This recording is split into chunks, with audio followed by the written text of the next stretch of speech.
Bom, boa tarde para todos, todas. Primeiramente, quero agradecer ao festival a oportunidade, né, dessa plataforma, mesmo que distante, a gente está conseguindo, de alguma forma, né, trazer um pouquinho desse trabalho, né, e desse resultado, né, que foi lançado para a gente apresentar no início do ano. Felizmente não tivemos a oportunidade de apresentar, né.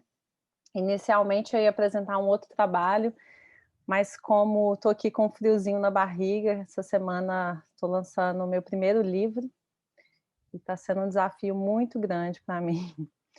E quero agradecer ao festival por democratizar esse espaço. Cheguei a falar uma vez com o Eugênio, quero reforçar aqui, que eu acho muito interessante, muito importante a democratização mesmo, né, dos nossos trabalhos, da fotografia em si no Brasil, né? Acho que é um espaço ainda muito elitizado, infelizmente, e eu acho a gente poder fazer isso virtualmente, fazer com que outras pessoas que não conseguem ir pessoalmente, né, presencialmente no festival, consigam também acessar esses conteúdos. Acho de uma extrema importância e relevância. E também por ser mulher, eu fico muito feliz de ter 2 mulheres curadoras no festival. Isso me representa e vai junto com aquilo que eu acredito também. Bom, passando isso, vou falar um pouquinho desse trabalho. Ao longo desses 5 anos, né, desde o rompimento da barragem de Mariana, eu venho fazendo um trabalho documental junto às pessoas e comunidades atingidas da bacia do Rio Doce. Eu sou mineira, nasci numa cidade vizinha a Mariana, né, Ponte Nova, e aquilo me atravessou muito, me indignou muito, e por causa disso eu comecei a ir até esses locais para ouvir as pessoas, para entender o que estava acontecendo, e desde então eu não me entendia ainda atingida por barragem.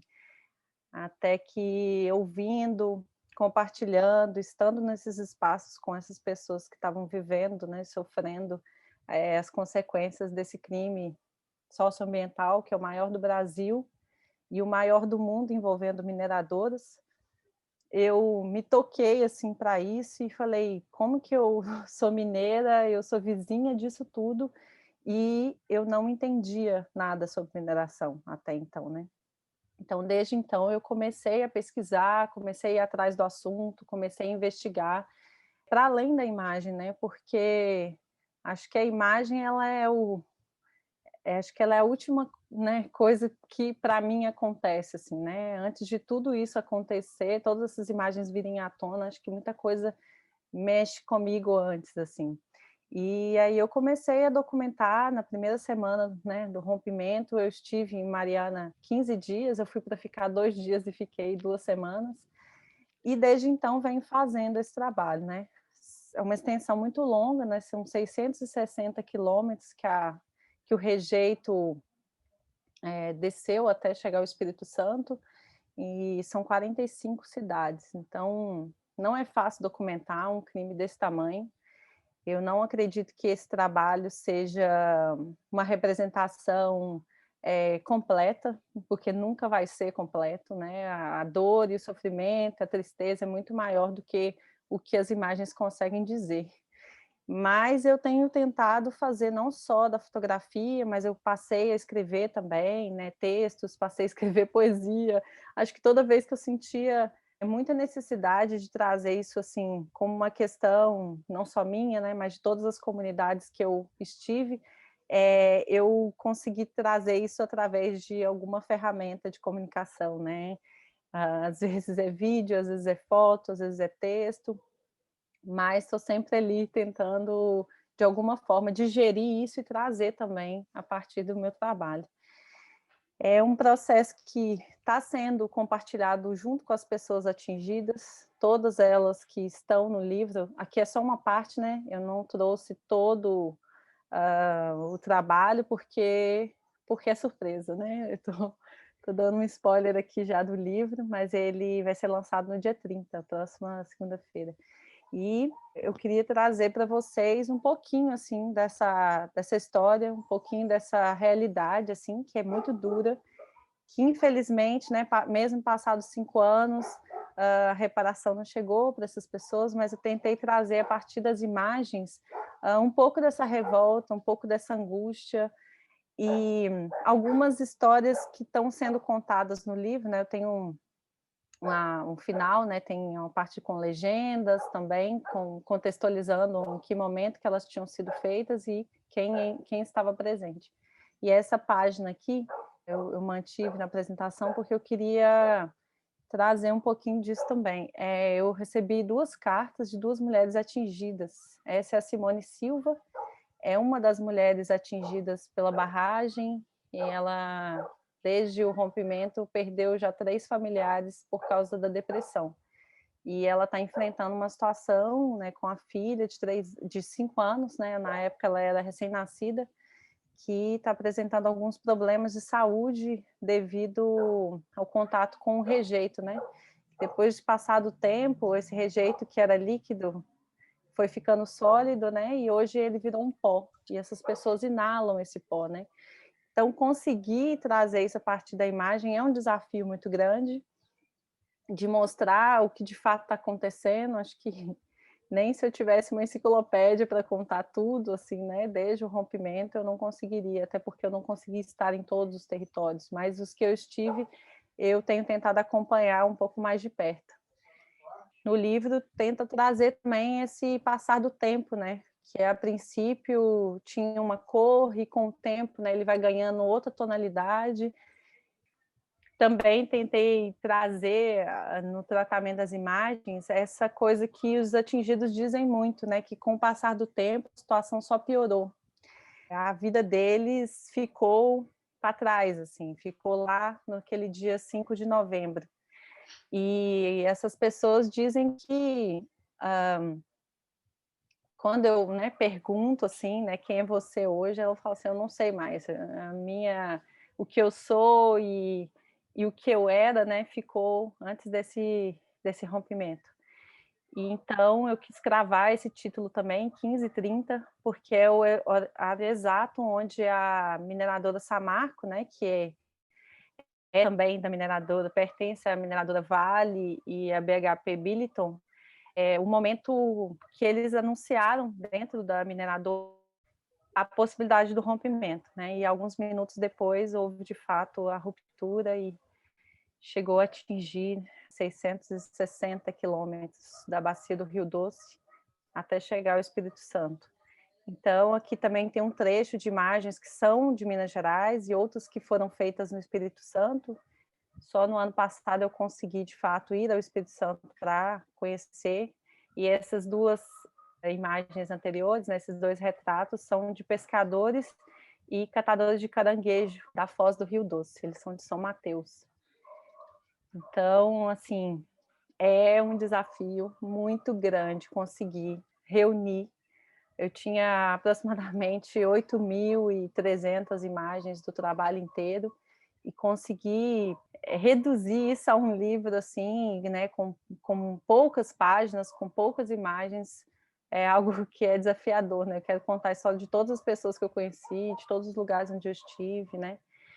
Mas fica aí, né, esse trabalho que foi dolorido assim de edição, fiz junto a um colega, né, o Pedro Castro, tratamento de imagem da Maíra, tem ilustrações também no livro, e a capa, né, que está ali no início, foi feito também uma ilustração, que é a Bacia do Rio Doce. E é um trabalho sobre memória, um trabalho que tentou, né, tentei esse tempo todo, né, esses 5 anos, fazer ele com que não se apagasse mesmo essas histórias, né, porque essas pessoas que cruzaram a minha vida ao longo desses 5 anos fizeram um rumo da minha vida tomar outro caminho, assim. Então, para mim, elas são muito importantes. Eu tive a oportunidade de falar agora, né, nesses últimos meses, com cada uma delas e comunicar sobre o livro, e com muito cuidado, assim, com muito receio, né, de que como que elas iam receber. Mas estou feliz, apesar de ser um tema muito triste, muito sofrido, e dolorido de fazer, mas finalmente consegui realizar esse sonho de transformar isso em algo físico, que vai poder ficar para a posteridade, assim, né? Pelo menos para essas pessoas. Então, eu pretendo, em breve, levar de volta esses livros para esses locais que foram documentados. Isis, brigadíssima pelo trabalho. Ele tem uma potência imensa, assim. Eu acho que é bonito ver nos 4 trabalhos de hoje essa coisa da duração no processo de fazimento do trabalho. Não são trabalhos que a pessoa fez, né, de um dia para o outro, são trabalhos de anos, de um processo aí de construção, e o teu tem um poder gigante para falar de tudo isso, das consequências, né, dentro dessa duração, desse acompanhamento que você fez, quando você fala da vida que ficou para trás, né, das depressões, das mortes, das doenças, da tristeza, da lama, tá tudo isso nas tuas imagens, né, assim, elas pulsam essa relação de memória com esquecimento. Tem fotos muito potentes que sozinhas elas contam a história inteira, e isso é muito bonito de ver dentro do trabalho. Tem um político, eu acho um ponto muito forte do trabalho, que é isso que você falou do antes e do depois, né? O depois, que aí você vê que a reparação não chegou, né? As ruínas são ruínas que ficam, e é essa sensação de que a vida ficou para trás e que é outro tipo de vida.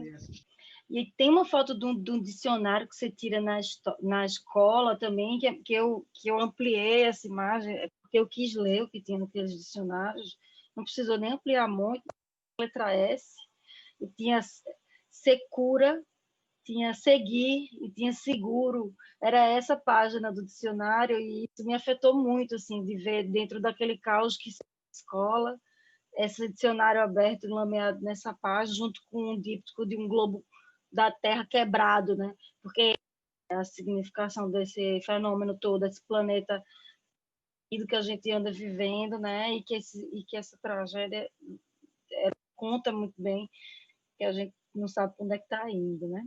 E o descaso mesmo. Tem essa imagem da marca da lama nas árvores que você traz. Nossa, essa imagem sozinha ela tem uma força gigante, assim. As imagens da Foz, né? Desses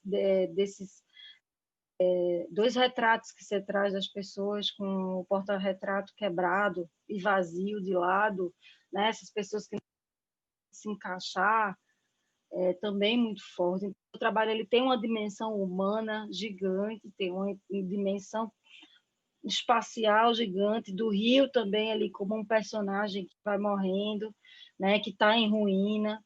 Né? Então, parabéns, que ele tem um poder estético e político gigante.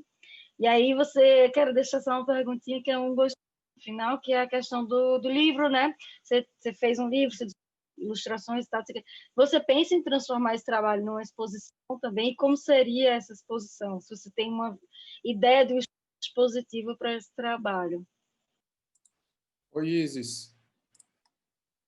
Até difícil um pouco comentar esse trabalho, todos são um pouco difíceis, mas esse trabalho ele dá um nó na gente, né? Assim, é uma coisa que é difícil mesmo de ver. E eu acho que o seu, em específico, ele dá esse nó porque ele consegue ser efetivo, né? Assim, eu já vi muitos trabalhos que tratam desse tema e às vezes eles não conseguem retratar de uma forma tão contundente assim o que aconteceu, porque talvez fujam um pouco do foco do problema, né? E o seu, eu acho que você consegue resolver, achar um equilíbrio entre a solução estética da imagem e o que ela traz, né, como significado, que causa isso na nossa, né, no nosso estômago, assim, né? Eu tô assim, aqui a gente fica com a coisa entalada no estômago. E eu acho que foi muito feliz o título, né? Obviamente pela relação do tempo, mas principalmente porque se trata de um número e aí já entra também, pelo menos eu fiz essa analogia com a questão da estatística, né? Que assim tudo isso acaba virando número na maioria das vezes para quem, né, deveria cuidar melhor dessa situação, né? Enfim, você tem uma introdução que eu achei muito bonita, que vai de uma espécie de abstração, sem perder também a força simbólica das imagens, ela não fica só na questão estética, ela consegue trazer também esse impacto, e depois você já vai um pouco mais para esse realismo também, que vai cada vez mais perturbando a gente, né? Eu, de novo, talvez eu comente em relação às duplas, eu acho que eu acho interessante essas duplas dos pés e tudo mais. Eu não sei como você paginou isso no livro, se ela vai entrar se ela entrou como dupla mesmo, ou se ela também pode entrar como uma dupla cega, que vem uma e outra na sequência, que talvez possa ser uma solução, mas é como o trabalho deve estar solucionado, acho que não é o caso dessas observações. Mas eu achei interessante aquele momento que você trouxe uma inscrição lá, que acho que é relacionada a Deus, né? Eu não lembro agora a frase exatamente, e como que às vezes existe essa analogia, né? Assim, essas empresas. Outro dia eu vi uma entrevista relacionada a esse assunto, e como essas empresas muitas vezes têm uma presença quase divina nessas localidades, né? Porque elas normalmente são provedoras, elas sustentam uma localidade inteira, mas ao mesmo tempo tem total essa contradição, né, de depois deixar todos na mão, e esse eterno descaso que a gente vive, né? Me impressionou muito aqueles últimos retratos que você tem de fundo cinza, o olhar das pessoas. Eu não sei se aqui você trouxe todas as imagens, eu não sei se repetiu esse recurso, mas eu achei que você também foi muito feliz naqueles retratos. E eu deixaria de novo, eu gosto de fazer isso, deixaria uma referência aqui de um trabalho de um fotógrafo holandês que chama Niels Thompson, mas ele chama Mist, que é sobre a barragem, né, a criação da inundação de uma área gigantesca. Isso é uma referência interessante, talvez, para dentro dessas mesmas temáticas, né, de impactos ambientais monumentais. Enfim, parabéns, obrigado também por ter trazido o trabalho para a gente, e desejo que você continue conseguindo produzir isso, né, porque não deve ser fácil desenvolver trabalhos como esse, né, a gente deve enfrentar muitas dificuldades, eu nem sei o que é isso. Como a Isabela falou, os 4 trabalhos têm muita ligação, né? Porque trazem aí acho que é isso que define o trabalho contemporâneo, né? Os 4 trabalhos conseguem trazer o tempo que a gente vive, com todas as contradições, afetos e dificuldades, né? Que não são tempos muito fáceis. E eu acho que o trabalho da Isis tem uma vantagem sobre todos os outros trabalhos que eu vi dessa região, que é o fato dela estar e pertencer a esse lugar, né? Assim como o trabalho da Daniela, tem uma contundência de conhecer de perto o tamanho do desastre, né? Eu vi o trabalho de vários fotógrafos, eu li o trabalho de vários fotógrafos dessa época, de gente que publicou livro, né? E que foram feitos imediatamente ao desastre.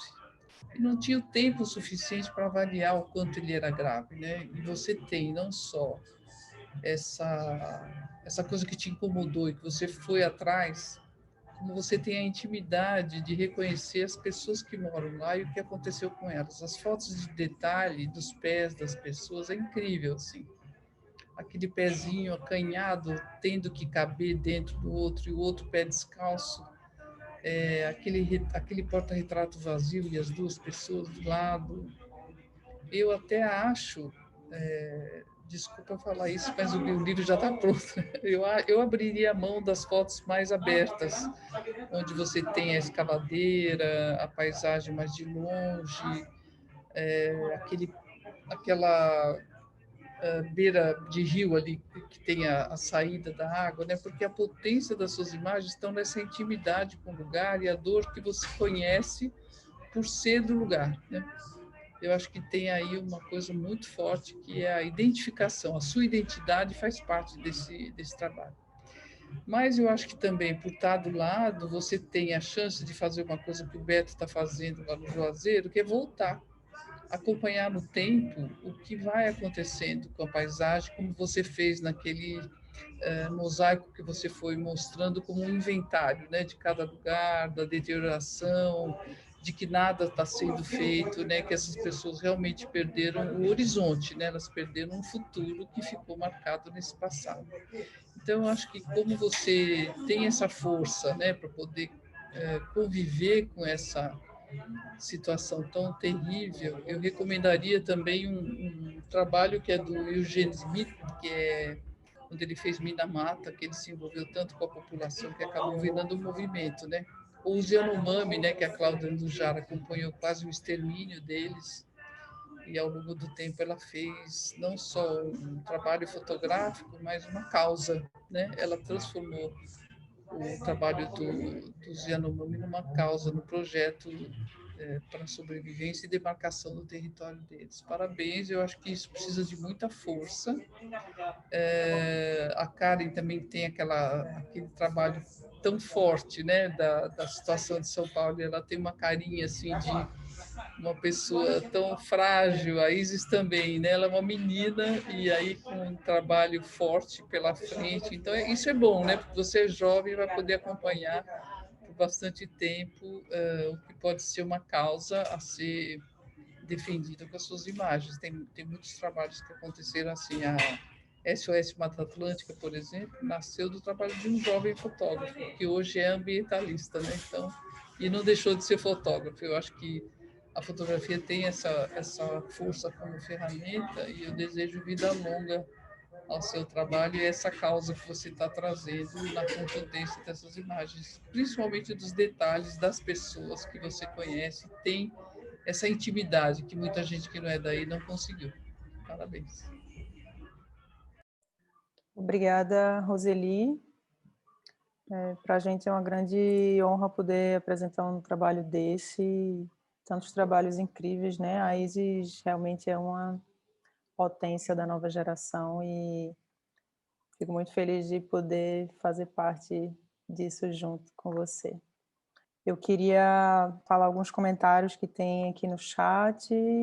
Eu acho que é um grande mix entre parabéns e obrigadas, porque todo mundo agradece você fazer todo esse esforço e levar toda essa força para visibilizar a situação que acontece. Maíra, quer falar um pouquinho antes de passar a palavra para a Isis?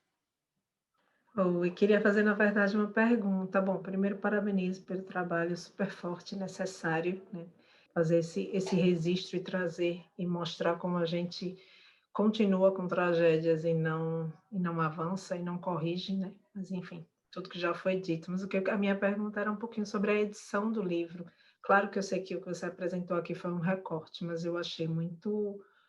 Enfim, me surpreendeu, me chamou a atenção a diferença que você tem, né? Assim, a diversidade de imagens, tem retrato, tem paisagem, tem imagens que fogem do tradicional, né? Quando você brinca um pouco com as cores, com as composições, e aparentemente, pelo recorte que você fez, pelas imagens que você mostrou, está uma edição muito redonda, e aí ela me chamou muita atenção, fiquei curiosa para saber como que você, com quem chegou nisso. Bom, obrigada pelos comentários de todos vocês e ao Ivan também. De fato, assim, fazer essa edição não foi fácil e foi bem estressante, na verdade, porque eu fiz junto com uma pessoa e essa era a maior dificuldade, era fazer uma edição junto com alguém que não tinha ido lá, que não conhecia, apesar de acompanhar a situação, né? Foi junto ao Pedro Castro, que está lançando a editora dele independente, né? É um livro que está sendo publicado por uma editora independente e que está se lançando com esse livro, né? Então, assim, a gente teve esse trabalho de revisitar todo o material e entender que ele era muito diverso, porque eu estava completamente perdida. Quando eu comecei, foi no dia seguinte ao rompimento que eu desci para Mariana, eu não fazia ideia do que eu ia fazer ali. Assim, eu cheguei e fiquei completamente perdida no meio do caos, assim. No entanto, no primeiro momento, eu nem desci para as comunidades atingidas pelo rejeito, sabe? Que era o frenesi de todos os fotógrafos, que era direto para a lama, assim. Então, eu desci com movimentos atingidos por barragem, já pensando que ia ter um envolvimento com pessoas, então eu fui para a cidade e o primeiro contato que eu tive foi com pessoas. Então, a maior parte do trabalho, na verdade, são fotos de manifestações, são fotos de protestos, de caminhadas, de passeatas, enfim, rolou muita coisa, assim, né, ao longo desses 5 anos, né? Então, eu acompanhei algumas audiências, acompanhei reunião, acompanhei marcha, mas eu, logo no segundo momento, eu comecei a ir lá para as áreas atingidas, assim, né, para ver o que tinha sobrado ali, né? Eu não conhecia essas primeiras comunidades atingidas, eu conhecia mais a cidade mesmo de Mariana, e a maior parte das comunidades atingidas são rurais, né? São cidades rurais praticamente, né? Então, comecei a me aproximar desse lugar, até mesmo entender por que aquilo mexia tanto comigo. Assim, eu vim de uma cidade do interior, né? Eu nasci em Ponte Nova, mas meus avós são do interior, roça mesmo. Então, as pessoas que eu fui encontrando no caminho eram pessoas que se pareciam com as pessoas de onde eu vim. Então, aquilo me tocava ainda mais. Assim. Então, para fazer uma edição onde as pessoas estivessem, mas também não só as pessoas, e eu conseguisse mostrar o impacto ambiental, né? Porque isso está no território, né? Isso está na terra, isso está no solo, isso está na água. Como fazer esse mix de coisas que apareciam em todos esses territórios e todas essas questões que apareciam ali ao longo desse trabalho, não foi fácil, mas eu gostei de ouvir a Roseli falando, né, de pensar um pouco as imagens mais fechadinhas, é um desafio, porque a princípio meu trabalho é fotojornalístico, né, e aí no processo, fazendo o trabalho, ele se tornou um projeto documental mesmo. Mas eu tenho muito mais imagens tipo do hard mesmo, né? Imagens mais abertas, imagens com muito mais gente, com muito mais, né, contexto, e eu tentei ser mais minimalista na escolha das imagens. E eu não tinha tantas assim com esse perfil. Depois eu continuei fazendo trabalho em Brumadinho, continuei fazendo trabalho em Barão de Cocais e outras cidades que estão sendo evacuadas, estão em risco de rompimento de barragem. Eu estou tentando ter um olhar um pouco mais direcionado para as questões que eu acho que tem que aparecer nas imagens, assim. E aí, com certeza, o trabalho ele está tomando um outro caminho agora. Mas naquele momento eu não tinha nem ideia do que eu estava fazendo ali, sabe? Eu estava só fazendo e guardando isso, né?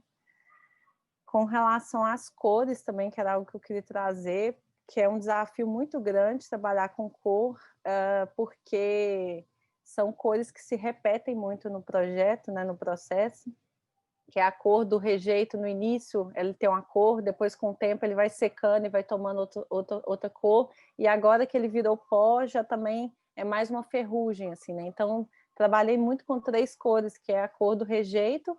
Foi um desafio para a Maíra também, joguei as imagens no modelo, falei, Maíra, o que eu faço? Olha isso, tem rejeito que está mais molhado, rejeito mais seco, como é que a gente dá uma unidade nisso e do início ao fim isso faça algum sentido, assim, não fica aquilo tudo picado, assim, né? Então, chegar na cor também foi bem difícil, né? Então, o laranja do rejeito, o marrom, o azul do céu e a mata, né, verde, o tempo inteiro trabalhando com esses 3 tons, assim, e até chegar num lugar que achava que tinha uma unidade maior, assim.